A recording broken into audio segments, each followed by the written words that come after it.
Okay, hello. I'm sorry for the delay in getting started today. We've had some technical difficulties, which I believe is down to the new uh, Google Hangouts and the new Google Plus and the new Hangouts on Air.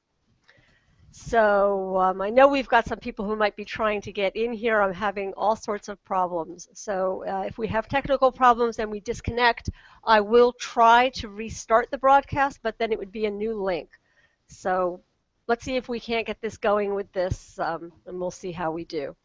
Anyway, good morning and welcome to the e-NABLE Town Hall meeting for December 18th, 2015. Town Hall is a weekly Google Hangout on Air where team leads and community members were able to update the community on what's been happening. I'm Justine Diamond, your host for this week's meeting. This is our last meeting for the calendar year. We won't be meeting on Christmas Day or on New Year's Day. I wish all the community a happy and healthy 2016, and whether you've already celebrated your winter holidays or about to celebrate your winter holidays, I hope that they were joyous and bright. Please remember that with our town halls, you can ask questions to any of our speakers through the Q&A feature. You'll find the Q&A feature at the upper right of your screen. Just click on the little grid of 9 boxes. However, if you're watching on some devices, such as an iPad, you may find you can't access the Q&A. Questions can be posted to the event page in the comment section. We will try to get to those as we can. There are a couple of people I had wanted to get into Town Hall today, and with the problems I'm having, I may not be able to do that, but we'll invite them back at our next Town Hall. Anyway, Town Hall is about the community, and it's great when people are able to share what they're doing locally with the larger community. I try and watch posts in the community to try and see if I notice things. I flag those people down and drag them in here, but feel free to send me an email and let me know if you or someone you know of is doing some good work.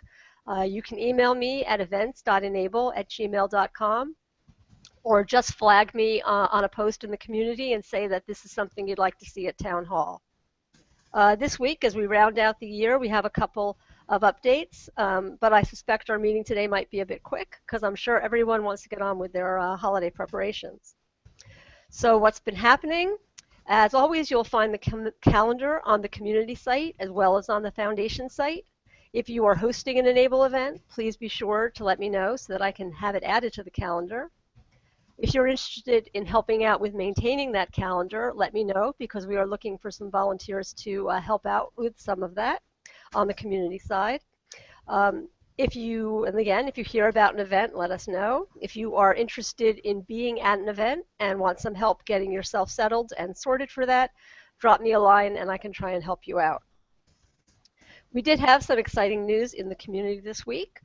Daniel Dugan did a presentation at Madonna University.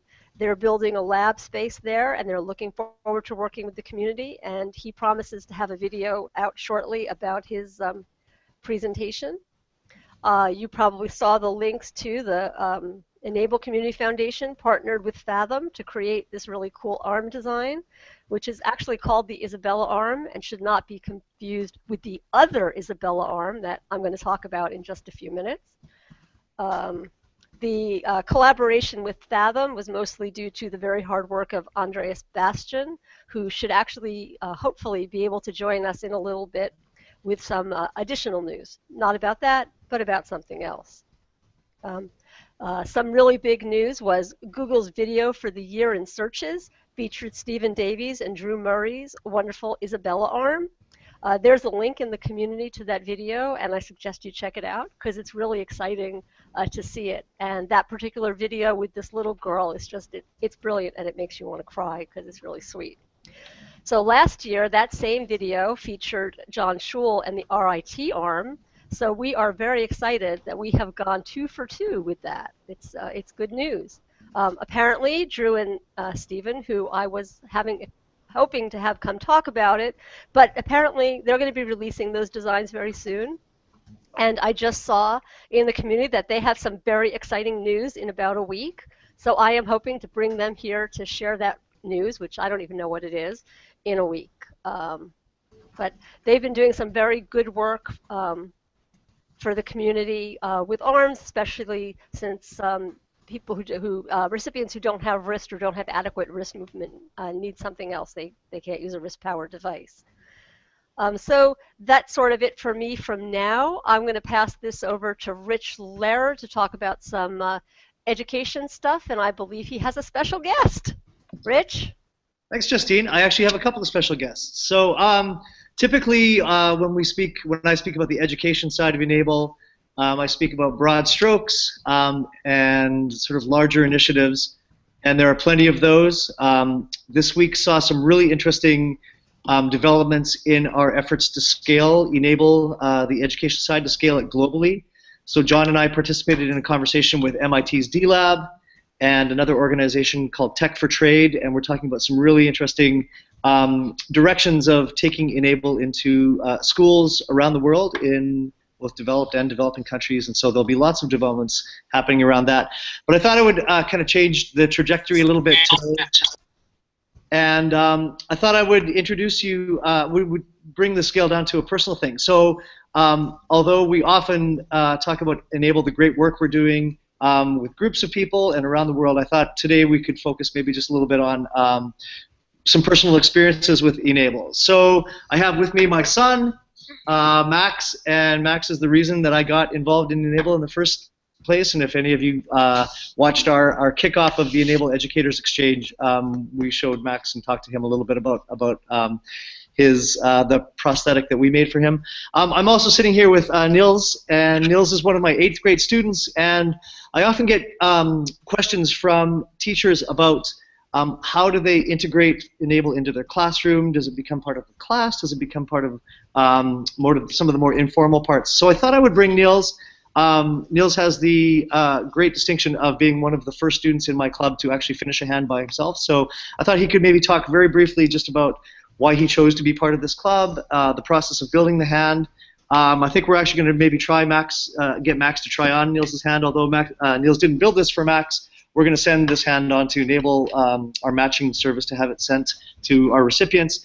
But it might be cool for us just to see how the hand works and if Max is able to use it. I actually also brought the whole family, so I've got Nils' mom, Jean, here as well. And if we have just a couple of minutes, I thought it might be interesting just to hear maybe from the perspective of a parent of a student who's doing e-NABLE work, to hear a little bit from them. So we just finished our Christmas performance here at Brookwood. That's why we're all so beautifully dressed. So, and then we're off on our Christmas vacation. So maybe I'll just pass it to Nils. I think we have about 5 minutes here. If you could talk just a little bit about how do we do e-NABLE here at Brookwood, and maybe some of the reasons why you got involved in it, and then we can take a look at the hand that you built. So. Okay. So at Brookwood, the 8th grade class is offered an opportunity to choose from various leadership groups. Some of them are like student life, community outreach, and one of them was global collaborations.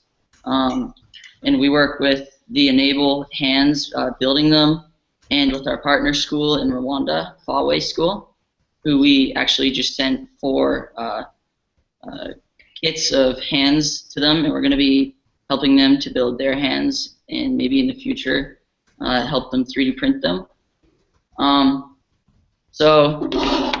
There's about 10 of us in the group, Global Collaborations, and we've been building the Raptors and the Raptor Reloadeds. Most of us in the group we chose it mostly because we were passionate about engineering and science, and why not bring our passion and help other people while we're doing it. And most of us have really gotten to learn about, the mechanical engineering and the bungees and whatnot. It's really interesting experience. And as I said, so this is really kind of a special project to a lot of us, including me, because as I said, we all really want to build our skills for engineering and science. And while we're doing it, we have the chance to help so many people and teach so many people and help people join the group and build hands and really help it spread. So that's kind of why I chose it and what we've been working on. Yeah, so maybe I can just talk very briefly about at Brookwood. We actually run it as an 8th grade club. So we have different schools around the world that are teaching science or teaching engineering or teaching anatomy and physiology through e-NABLE. But the way we run it here at Brookwood is we have a club. It's actually our Global Leaderships Club, which is really interesting because students often don't necessarily see e-NABLE as a chance to do some work globally, but we certainly are working with some really interesting schools around the world. Nils made reference to a school called the Fawe Girls Math and Science Magnet School in Kigali that we're going to be collaborating with and walking them through the builds and hopefully having them find recipients in their community to get the hands to. So one thing that I did with my students this year is in previous years, I've actually walked students through the builds and kind of showed them and taken over in certain parts when they ran into the really difficult parts. With this group, I decided I would just let them do the whole thing. So the hand that Nils has here, he actually built it from scratch completely by himself. And I wanted to just show, although this is a pretty unique and special 8th grader, I did want to sort of do a little testing to see if, in fact, it's possible for an 8th grade student just without any help from the actual teacher to build it. So what did you guys do? Did you use the videos to build it? I was going to use the video, and I ended up just kind of building it.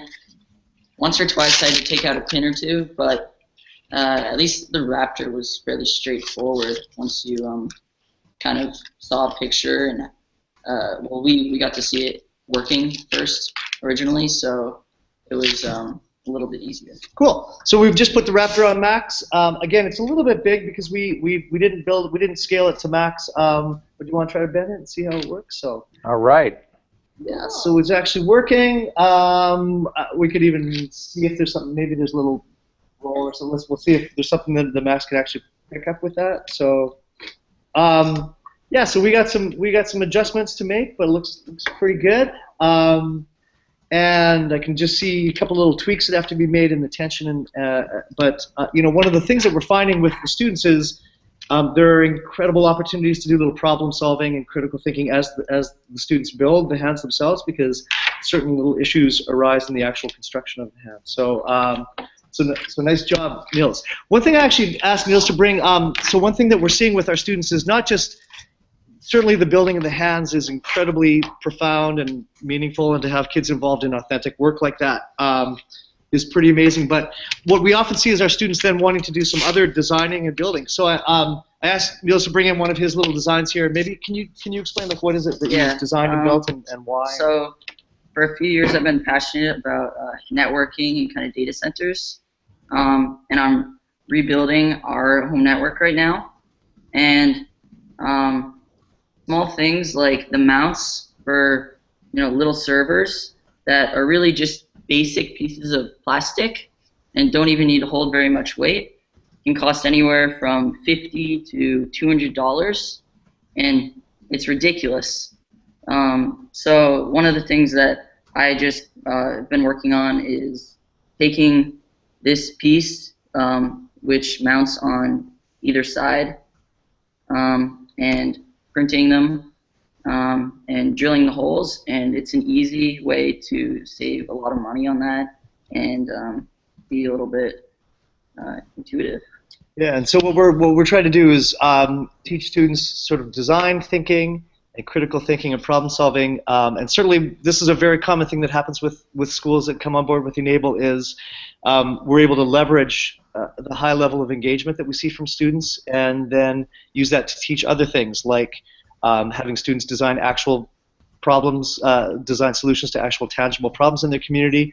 We're seeing great interest in terms of getting girls interested in STEM and STEAM, and certainly with the potential for some global collaborations, it's allowing kids to connect to so many different parts of their education through the e-NABLE. So maybe can I pass it just to Jean for a second, and maybe I can just ask Jean, as the mother of a student who's going through, what sort of things do you see, and is there value? Do you see value in the project? Oh, there's so much value in this project that I hadn't even realized 3 months ago when Nils chose this group. Again, it was completely voluntary, and I was personally pleased that he wanted to take part in it, knowing he's always been a creator, a tinkerer, very interested in technology and engineering. So it seemed like the perfect initiative to be a part of. But what's been the most incredible as his mother to see and hear is that it's really tapped into a side of him that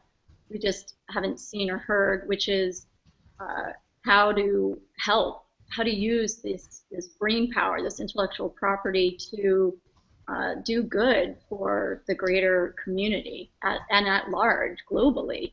And it's really, I see this passion within him, and just so inspired by Rich and the e-NABLE initiative. And it's really wonderful to see as a parent. Educationally, curricular, there's so many outlets and avenues as Rich spoke to. So I'm really grateful that one of my children is taking part in this. And I'm psyched he's going to save me money on my my network racking. Whatever that is. I thought it was really important to kind of see, what does this actually look like in the hands of a student. We do a lot of talking about the education side, but to actually hear the perspective of a student, I thought that would be an awesome way to end our year with e-NABLE. So, it's been an incredible run just this year with the education side. So, I think it's really important just to notice that we're not devoting huge components of our curriculum and classes to it. That even with as minimal a contact time as 30 minutes. I see these guys for 30 minutes a week, but that's just enough time to continue to sort of nudge them along and answer any questions that they have. And so if any of the people watching this have connections to schools or teachers that are looking to do this, and even we have schools that don't have 3D printers, but we have other schools that then become the parts manufacturers for schools that want to become involved. So I advise anybody who's connected to schools or interested to head to our website, and we have some instructions there on how teachers can be involved with what we call our E3 STEAM, which is our education initiative. So a huge thanks to these guys here to come in, and I would say thanks to Max, but he's on PBS Kids now, so we've lost him for about a half an hour. So thanks very much, and if there's any questions, these guys have to head off, but I could certainly answer any questions that people have in the community. So thanks again. Thank you. Thank you all. That's great. Okay, I do have a question from Drew, who says that he thinks Max might benefit from a thermopalm, and also their gauntlet, which has a reverse dovetail, and a 3-pin tensioning system, which I think, you'll have to correct me, I think that's the partial Whippletree solution. So I don't know if you want to consider those for Max, Rich, or I don't know if on Max's hands that he actually has what you've got.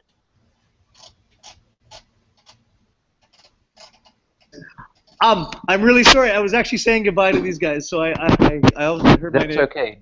Drew Murray is going to email you tips on a possible improvement for Max's arm involving the thermopalm, the gauntlet, and the reverse tensioning system. Oh, very cool. Thank you. Was that Drew that's going to send that? That was Drew, yeah. Awesome. Thanks, Drew. I appreciate that. Okay, back to me.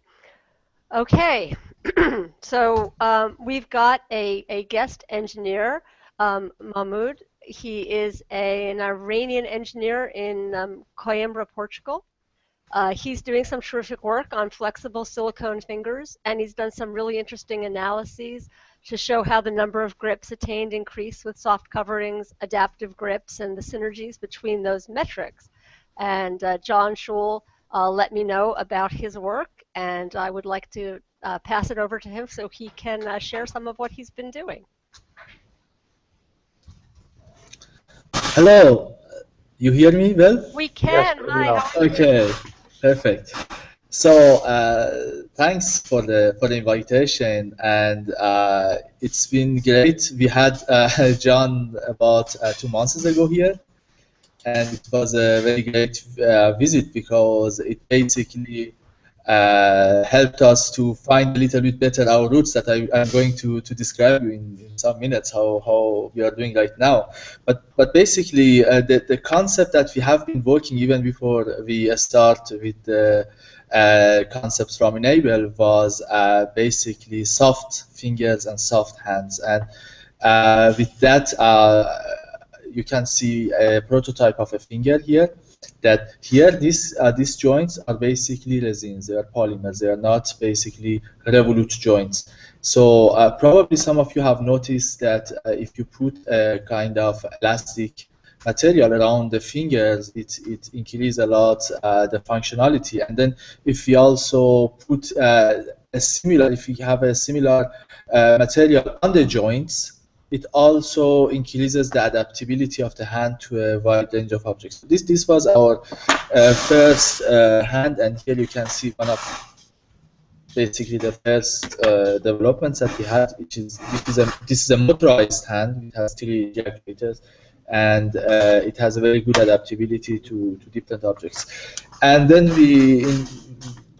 about a year ago, we received a volunteer, and we thought probably we can apply these concepts without actuator based on the e-NABLE designs. And then we basically tried to develop a lot of different silicone fingers that you can see some of them here. So these are fingers that has a rigid endoskeleton inside, a 3D printed part inside. Then it's covered by silicone. So we passed basically from the beginning that we were working on the fingers for the actuated hand. It's already passed about 2 years, and we have been working on the design and optimization of the inside part, how the endoskeleton should look like, and the outside part, how the mold should look like. That gives us the best anthropomorphic look as much as possible, similar to the human finger, and at the same time not require a lot of force for grasping of the object, because the form of the finger is very important for grasping of the object. And then when we worked on the e-NABLE hand, the first time we tested on the volunteer without the silicone fingers, with the normal fingers, we could do, so we had a benchmark. The benchmark basically had 33 grasp forms. And from these 33 grasp forms, the first initial hand could do 5 grasp forms. And then with the new design, which is this one basically, which has these silicone fingers, is it well visible? Yes. Okay. And so based on these fingers, and also a palm, a soft palm that we don't have it here because we are changing a little bit the design. So we could do 24 grasps. So we increased from 5 grasps to 24 grasps. So it was great because the master student who was working on this could take a pen very easily and write, or take a cup, or do most of the basic things, or take a spoon and eat, you know. So the form of the grasp we used as a benchmark helped us quite a lot, not only to design in a better way our fingers, also to position better our thumb. As you see, our thumb is a little bit different position with the most of the designs I saw from e-NABLE.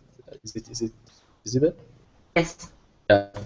And also we have a palm that you can't see here, but here we have another round of silicone. And that silicone helps us to make a lot of opposition grasp. So we are able to do power grasp, like grasping with your palm. We are able to do precision grasp small objects. And we are able to basically use the palm to help a better adaptability to a lot of objects.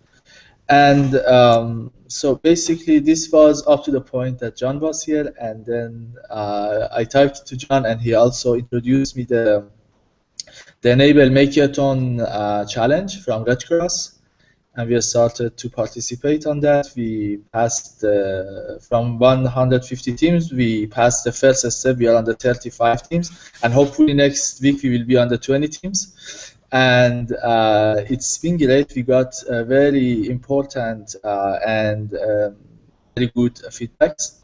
So one of the things that John already talked to me about that is that those guys, they don't want somehow 3D printing in the loop. because they want the design for rural areas and for areas that you don't have a 3D printer. And so they have been pushing this idea somehow to how we can move to the next step and how we can deliver this to many people who don't have access to 3D printer in short time. And what happened was that we, again, on this design, you can see we made a modular approach that basically these things, the palm part gets out, and the thumb also gets out, and we can screw it very easily. So it's a modular design. But these two parts, the gauntlet and the palm, which should be patient-specific, will be done basically locally by normal processes that they use for people without legs, for upper limb or lower limb processes, which is basically a patient-specific. It's a PP, polypropylene, that they heat it and then they put it around the basically palm of the person. So we are moving toward this, and so we are already trying to find out ways to make high production of only the modular standard part in a low price, and then the other parts which are basically patient-specific should be done locally. So we are thinking of this right now. I think I talked too much probably. I don't know if you have questions or things that I can get. I have a question. Sure, yeah. So it's great to see you, Mahmoud. I had a great time visiting your lab. You are working out a system in which, I want to be sure I understand it, the fingers are bulk produced elsewhere. The gauntlet is bulk produced elsewhere, and then just the palm would be 3D printed locally. Is that the idea? I think palm and the gauntlet both are patient-specific. There you so go. They should be locally produced. The fingers should be high produced because it's a bit more complicated to do it. And as you know, and we talked about it, it's not possible to do it with FDM. We already tried with different materials and still are trying to see if we can make it with FDM to release the tutorial for FDM. But up to now, we couldn't do this with FDM. Mm-hmm. And then there is a mold around it, so it's still a bit difficult to do it on 2,000 or 1,000 euros printers, you know. So that is the thing that we are working in parallel. But when I saw you last, I was very impressed with those fingers, by the way, because they were easy to actuate, they were very soft, they were anthropomorphic, and they were in principle entirely compatible with our existing fingers, so they could plug into a standard gauntlet. And you think you're going to be able to make those fingers through some kind of a bulk process relatively inexpensively? Yes, we are basically contacting right now. We have started already, it's moving very fast. We have started already contacting the mold companies. And so we are waiting for a couple of basically budget file to see how much they charge us to make this mold. And then first we will probably make a mold out of wax. We'll try it. Wax. Yeah. So because you know the thing is we have a material which is 3D printed, and it's very important how much force do you need to bend the joint. And so the 3D printed part, it doesn't have the whole integrity. And if you make it injection molded, you may get higher forces. So we need to be sure about the forces and the stress that is on the part, so that the person after like 20 grasps doesn't break the finger. And this haven't happened this with the 3D printed part. But if you want to put the exact model on the molding, it may not come out good. So we will use first low-cost material for low-cost mold to allows us to make a couple of injection, and then we try it, and then if good, then we go for a steel molding, you know. Right. I want to make sure people caught the what for me is the headline, which is that simply by putting soft material in the finger joints and in the palm, the hand, as it is pressed against various objects, produces a more adaptive grip and goes from what independent researchers have documented as 5 of the 33 hand grasp forms with flexible materials alone. The standard design becomes capable of doing 24 of those different various hand postures because the fingers and the palm cause the hand to conform to the object and really adopt a different posture, which is adapted to the object and then also, of course, has got better stickitude because of the texture of the silicone. Did I get that right? Yes, exactly. John, I have video 3 minutes. I don't know if I can broadcast it here, but I can send the link.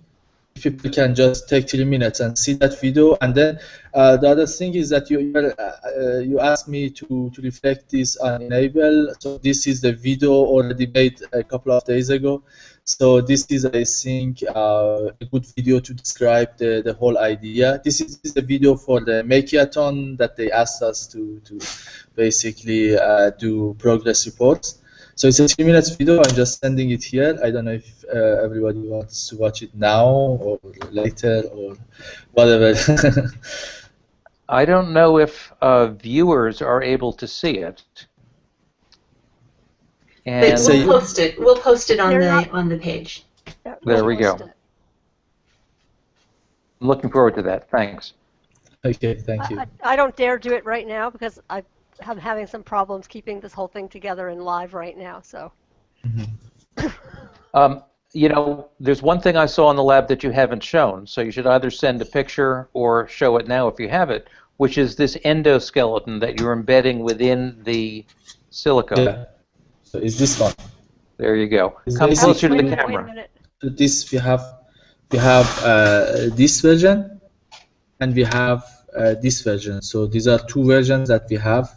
So basically, after embedding this inside the polymer, we get this one. But these are we are working on this geometries still. There is a little bit of basically procedure that we are doing some finite element analysis to make the stress as low as possible in the joint.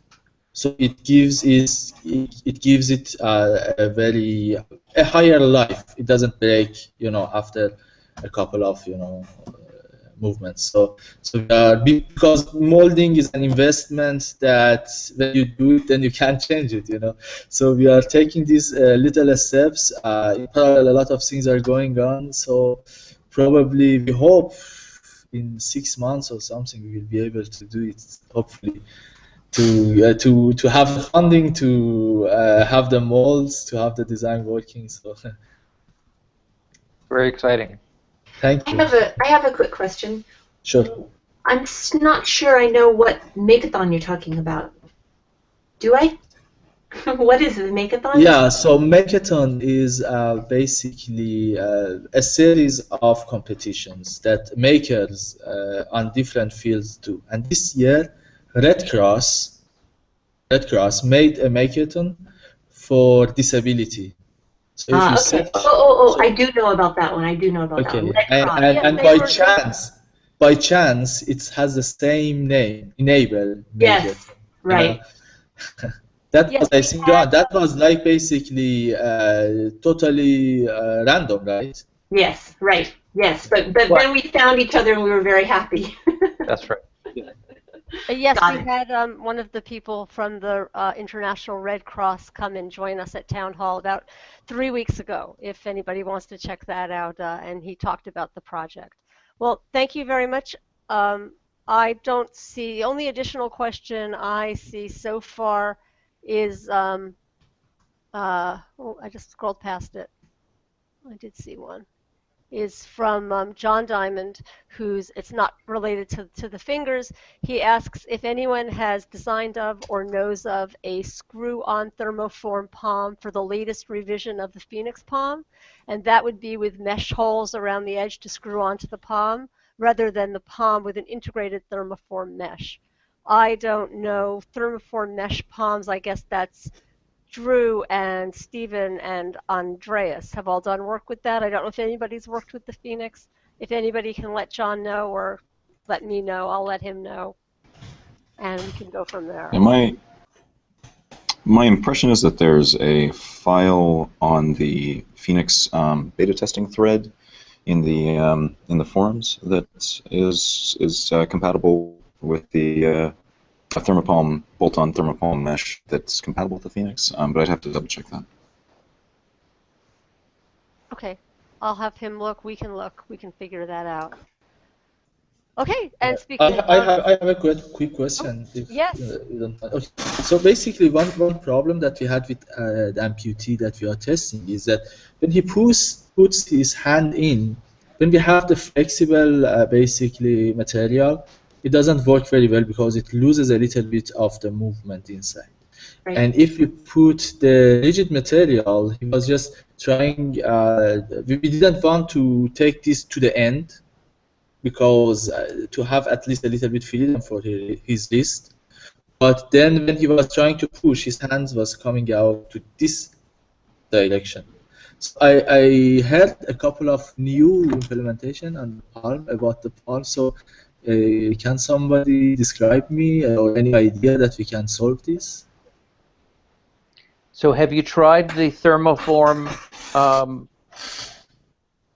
No. I was gonna say, this sounds like a great issue to take to the R&D forums, where we can kind of sic the kind of all of the community's technical and design thinkers on these problems. I think I'd also be really interested in seeing a bit more about how you're using the flexures and some of these advanced manufacturing techniques. I think that we could get a pretty good conversation going and hopefully dig into some of these problems there. Yes, the link is. I'll send a link. Mahmoud, I will put a link to the forums on the post, but also I'll send you an email with a link to the forums, and then all you need to do is sign up, join in, and start talking about it. And I would actually suggest that you start a thread that has to do with soft elements, which you are now our go-to guy for. And I think a number of people will be interested in it. And then also you should explore these issues about palm holding techniques. There may be an existing thread, or maybe we'll start one for you. Well, I'm not very good on those communities, so please start the thread for me. If someone can start the thread for me, and I will try to contribute to that.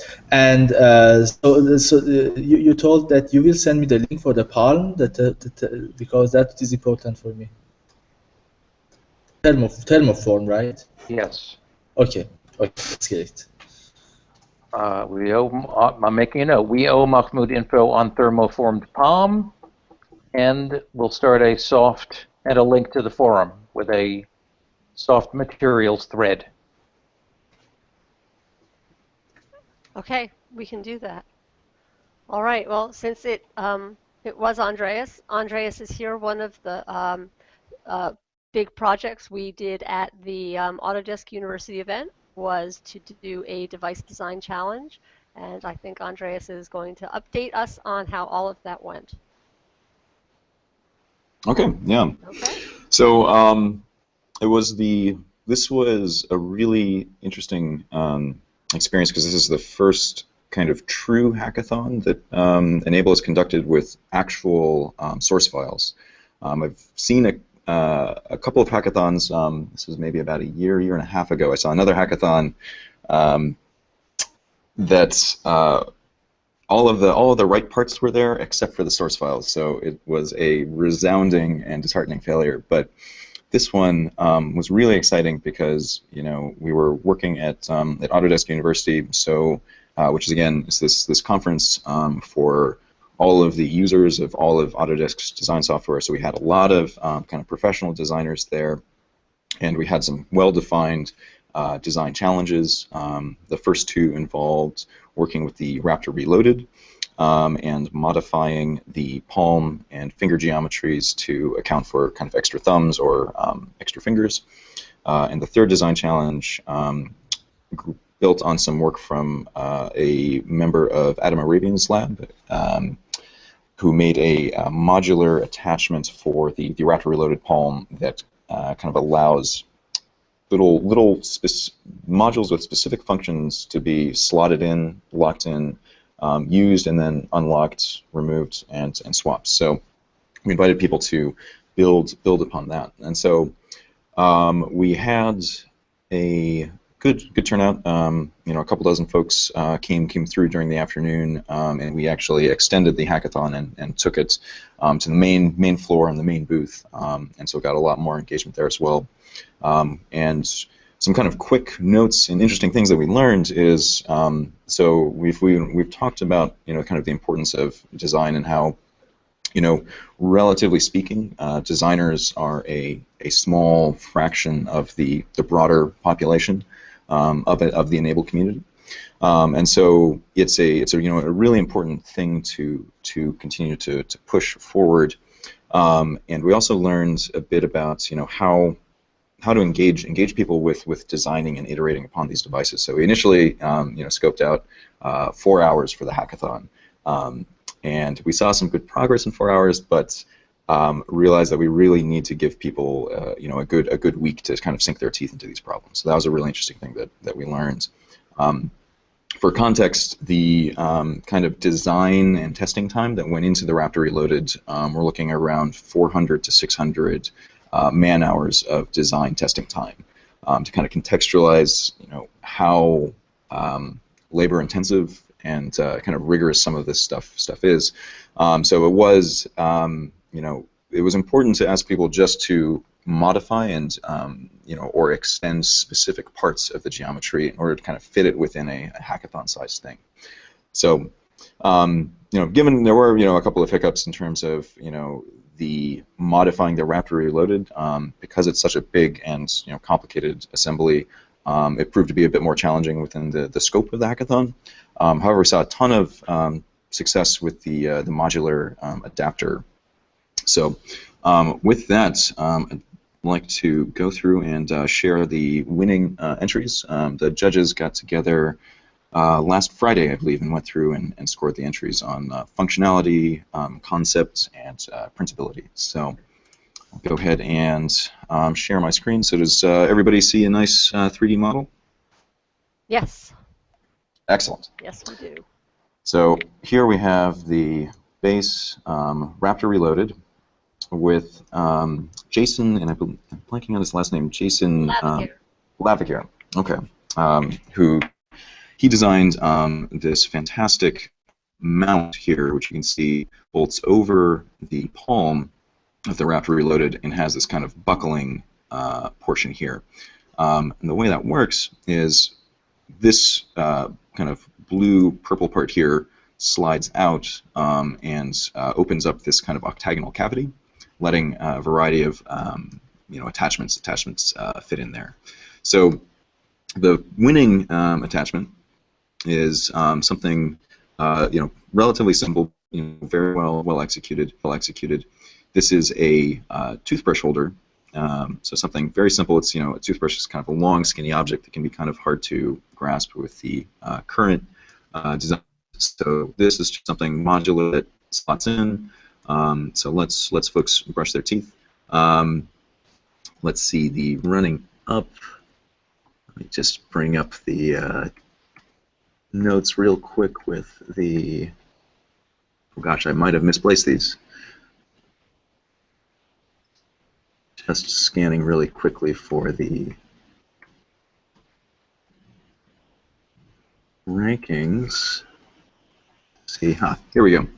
So the first placed design, the toothbrush holder, was Helsick, and second place was, let me scan over, I believe Chris Holden with, let me take out that, and this writing device, which is on a little ball socket here.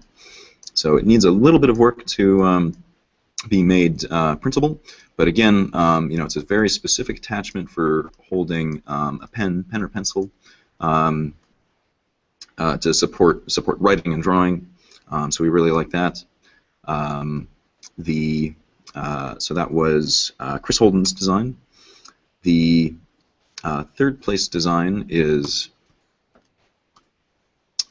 this, which requires a little bit more explanation. This was submitted by Patrick Ramirez, who is one of the kind of fantastic guys who kind of stuck around, spent a couple of days at the booth, helped a ton of other people hands, and so really was a huge help at the booth, and very successful at working with other people to kind of teach them about the hands after he had just built his first hands earlier in the day. So he was really good with.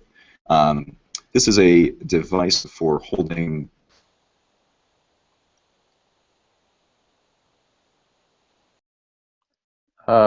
He got muted. Oops. Andres, we can't hear you. You seem to be frozen.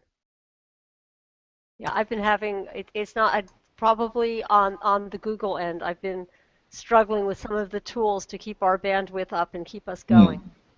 I hear you now, but we don't see your screen. Yes, we do. Yes, we do. Andres, Okay, are you back? Okay. You're back. Yes. Sorry, so it was lagging out a little bit. Where did we leave off? You were just starting to describe the purpose of this. Patrick Ramirez's design.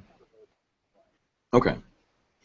So yeah, Patrick Ramirez's design is requires needs a little bit more work to be made compatible with the Raptor Reloaded, but it's basically a tool for supporting the back end of tools, or it's an attachment for supporting the back end of tools with cylindrical handles to bear the load running along the axis. So it's basically something that holds. A great example is if you're either digging with a shovel or a trowel, doing some gardening.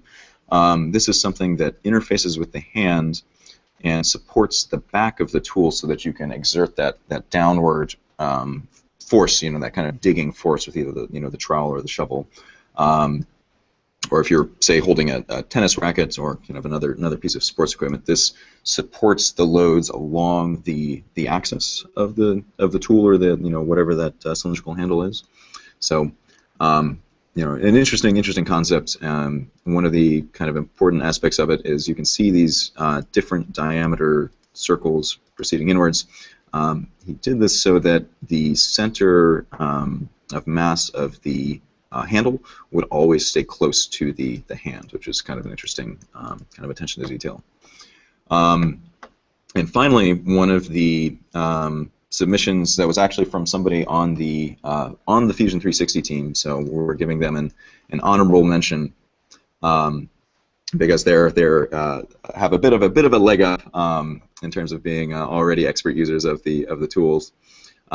This was from Sashlin Singh and a couple of her colleagues on the Fusion Evangelist team. This is a video game controller holder for that modular adapter. They also changed the interface a little bit, making it cylindrical so that game controller can actually rotate and pivot a little bit in place, to kind of give it a little bit more flexibility in use. So. So we gave Sashlin and the Fusion Evangelist team an honorable mention for this design, which is pretty nicely implemented and can be customized to different game controllers. Anyway, so that's the wrap up of the hackathon results. All in all, it was a pretty effective experience. The kind of interesting thing was, in a week we were able to generate kind of I think we counted a total of 12 submissions, 12 new pieces of geometry, which is a pretty big leap in terms of getting new content and designs generated. So we're going to write up some more about the hackathon, throw it up on the blog, and provide links to all of the submissions so that folks can take a look. There are some other things involving swimming prostheses, ultra lightweight fingers. Some really interesting stuff came out of that. So hopefully we can share that with the rest of the community and give some folks some good ideas to work with. Great. Great, thank you very much. John, did you have anything else?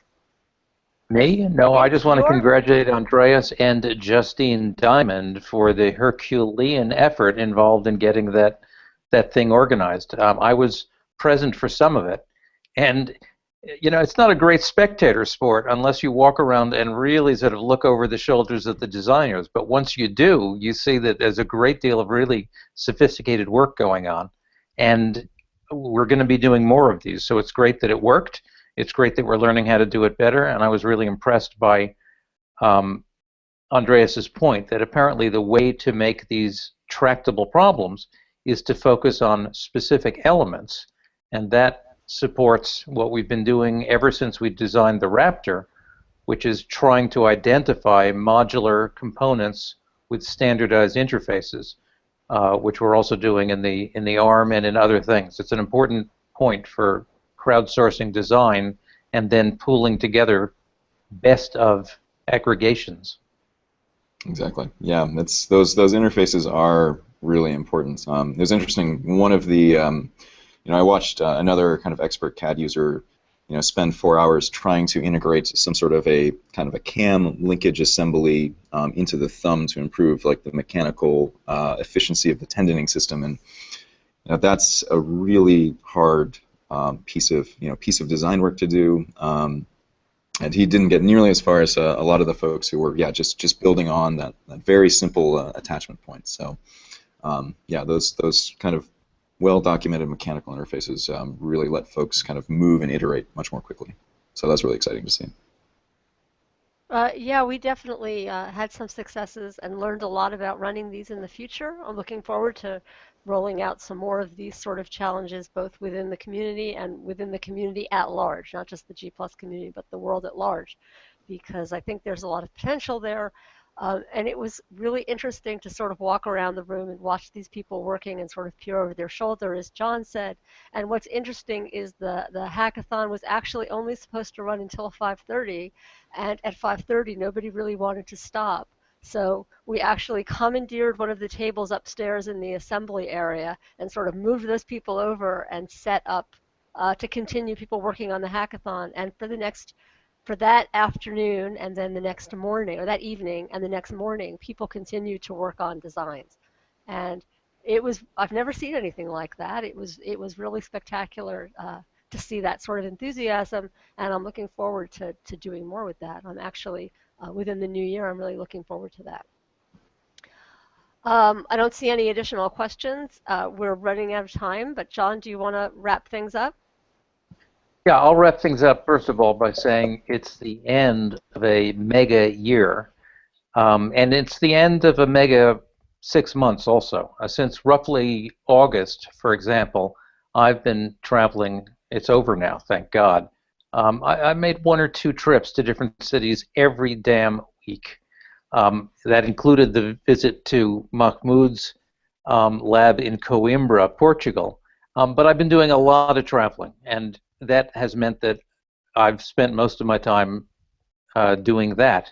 Meanwhile, behind the scenes, the e-NABLE Community Foundation staff, led by Grace Pistali, has been doing a huge amount of work behind the scenes. That included applying for and getting a spectacular array of grants. Google Foundation, Silicon Valley Foundation, JMK Innovation Award, an award from the Silicon Valley Educational Foundation, a number of other things. A range of huge collective achievements, and these things end up taking a great deal of administrative time and support, which is the other thing that we have done during this epoch, is build a real infrastructure, develop a new website, which the community will hopefully get a preview of this coming week, and put together processes, including accounting processes required of auditable 501c3 foundations, which we are. And all of that has been going on behind the scenes and under the surface. I want to acknowledge that because we had to do that, the community did not get a lot of insight into what the heck we were doing with all of these publicized grants and all of this activity that we're doing. And as we approach the end of this year, which my impression is a banner year for any startup, the priority for the new year is going to be beginning to expose incrementally our various programs and processes and activities in such a way that it amplifies what we do and it also exposes what we do. So to those who are both patient and impatient, I thank you for your continued interest, and I think we've actually got a lot to congratulate the community on. It continues to do this wonderful work, which, and I hear this all over the place. It just makes people feel good about humankind. You don't get to do that very often, and that's the work of all of the 7,000.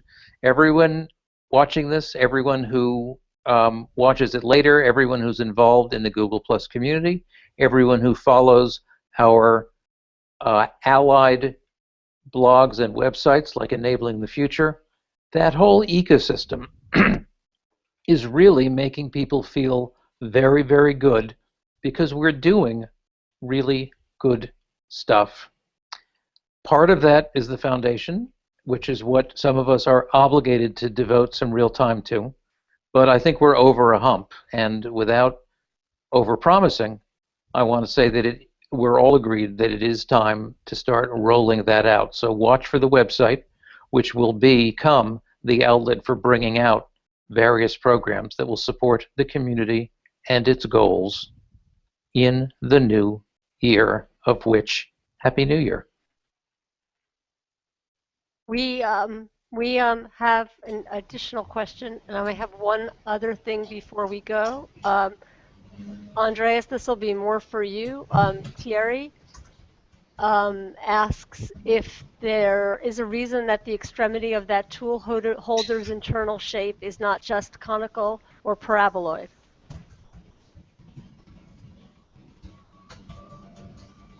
And I don't know if that was just a timing thing, I'm not sure what the answer to that would be.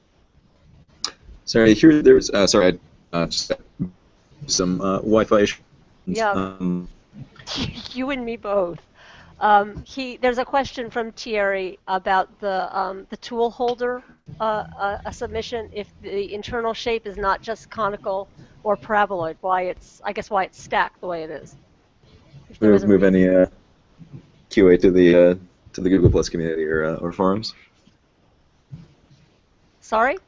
I have lost part of that. Yeah, he said let's move that to the forums because we're having too many connectivity issues here. Okay, okay. Very good. And the only thing is the problems that we're having have prevented me from bringing some people in I would have brought in. And there is some very fabulous news from Drew Murray and Stephen Davies that they have a Christmas present for e-NABLE, that they're happy that alpha testing is complete. The video instructions for their ARM have been shot with pictures. The script is being worked on for a video release with instructions. I know their intention is that that will be shared with the community and open source, as all our designs are. I personally have watched the development of that ARM with quite a lot of interest, and so I think that this is fabulous news and well done to both of them. That's I think there's quite a lot of need for an elbow-powered or non-wrist-powered device, and I really welcome having a design like the one that they have, which at least from what it appears seems relatively quick to print and good to put together, and it's very exciting. And I hope I got all the facts of that right, and if I did not, I'm sure that the two of them will rake me over the coals for that. In any event, I'm just checking, I don't see any additional questions, so that might be it for this year.